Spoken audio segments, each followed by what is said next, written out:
અત્યારે વાડીએ છે ને ઓળા ખાવાની મજા તો અલગ જ છે યાર. એ મજા અલગ છે પણ ભાઈ 3 વાગ્યા છે, મારે ચા પીવી જોઈએ. આ તો મગાવી લે, હું તો આ ઓળા ખાઈને વાહવા જેવો. પૂરા 2 કટિંગ મોકલાવતો. હા હવે ખબર છે તે વળી નવી નું ફોલ્ડ લીધું છે. આપે આ તારા અડધા સફરજન કરતા તો ફોલ્ડ ક્યાંય હારો છે. લોગાની કિંમત છે આને, લોગાની કિંમત. એ બધી તું રેવા દેવી, જૂનું થઈ ગયું. ફોલ્ડ ફોન જેટલા ફંક્શન આપે ને એટલું આ તારું અડધું સફરજન આપતું નથી. શું કરીએ કે તારો ફોલ્ડ? ભાઈ સૌથી પહેલા તમારા ફોલ્ડ ફોનની સ્લિમનેસ જો. પછી આ ફોનને જ્યારે હું ફોલ્ડ કરું ને ત્યારે ફોનની ફિલિંગ તો આપે જ છે, પણ અનફોલ્ડ કરું ત્યારે ટેબ્લેટ બની જાય છે.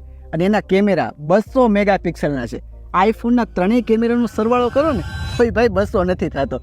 અને આ બધા ગેલેક્સી AI ફીચર્સ પણ મળે છે. આ બંનેમાંથી કયા ચશ્મા મારા ફેસ ઉપર સારા લાગશે?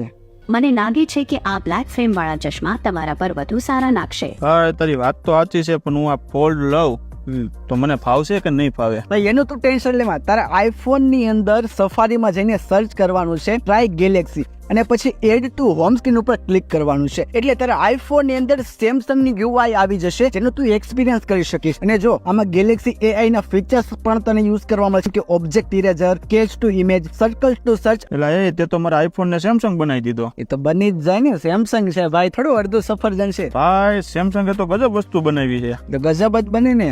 ફોલ્ડ છે ભાઈ, થોડું અડધું સફરજન છે. એકલા છે ને કોઈ દી બાજ ન બની શકે, એટલું યાદ રાખજે. અને ભાઈ તમે પણ તમારા મિત્રો સાથે વિડીયો શેર કરજો, જે આની જેમ એપલ ના બહુ વખાણ કરતા હોય ને રોપ જાળતા હોય. બાકી પેજને તો ફોલો કરતા જ જજો.